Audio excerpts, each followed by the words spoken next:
Unraveling the threads of Einstein's legacy.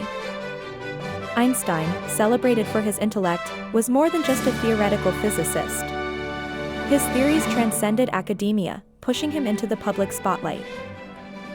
Nestled in Berlin, Einstein's intellectual prowess flourished. As a professor and director of a physics institute, he contributed significantly to scientific discovery. However, the rise of the Nazis cast a dark shadow over Einstein's homeland. Faced with a growing threat, he made a life-altering decision.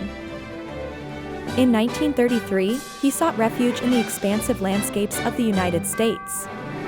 Here, Einstein found more than just safety, he found new opportunities. Amidst the tumult, Einstein's theories continued to thrive. From his adopted country, he kept challenging the scientific consensus, reshaping our understanding of the world.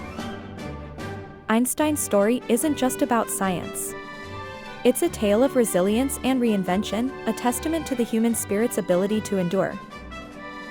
His legacy remains unparalleled, the footprints of a man who dared to imagine beyond the stars. Join us as we unravel Einstein's extraordinary journey,